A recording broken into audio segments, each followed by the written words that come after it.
Europe was ruled by the Church, which held a firm grip on the hearts and minds of the people.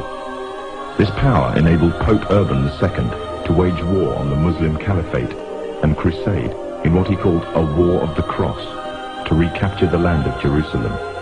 It had been under Muslim rule since the year 637, but in 1099 this rule was brought to a bloody and sudden end. In the name of the cross, women were raped and murdered. Children were put to the sword, and it is said that blood ran in the streets knee-high to the horses. Out of this land of bloodshed and terror, a group of men arose. Men that would stop at nothing to get what they wanted, no matter what the cost. 20 years after Jerusalem was taken, the Dome of the Rock was seized by a group of warrior monks calling themselves the Knights of the Temple of Solomon, or more simply, the Knights Templars. In Jerusalem, the Templars began to deviate further and further away from the practices of Christianity. They learnt the secret arts of the Kabbalah, an ancient form of Jewish magic, along with its dark rites and rituals.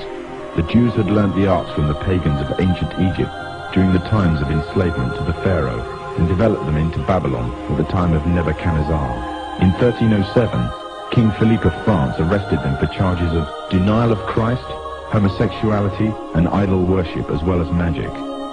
In 1314, Pope Clement V declared all Templars as heretics to Christianity, ordering all their properties to be seized. Their leader, Jacques de Molay, was captured and burnt to the stake. The Templars were cornered, and just when it seemed they were finished forever, a glimmer of hope arose from a seemingly certain end.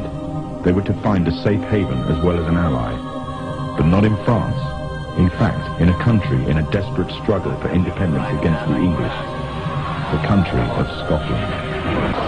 For some, Scotland's hope of independence had died with the death of William Wallace. However, to the King of Scotland, Robert the Bruce, the arrival of the Templars gave him a new secret weapon.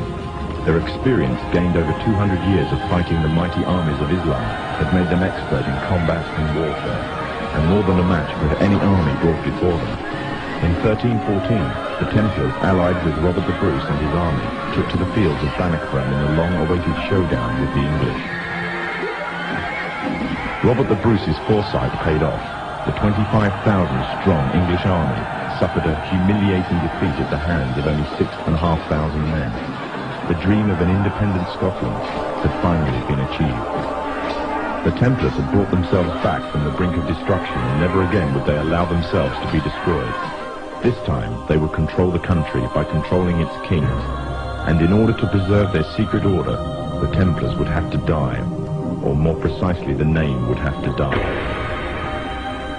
The Templars who had escaped Europe were finally laid to rest in Roslin Chapel, Scotland, which stands to this day as sign of their presence in Britain. Their descendants became the true power of Scotland. In 1603, the death of Queen Elizabeth I left England without an heir to the throne.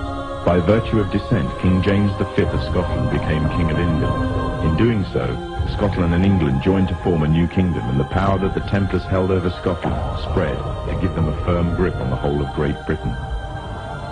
For over 100 years, the Templars concealed their activities, fading into the background until they were little known and little remembered. However, they did not cease to keep a firm grip on Britain. All the time they were planning, regrouping, and infiltrating positions of power in all corners of the kingdom.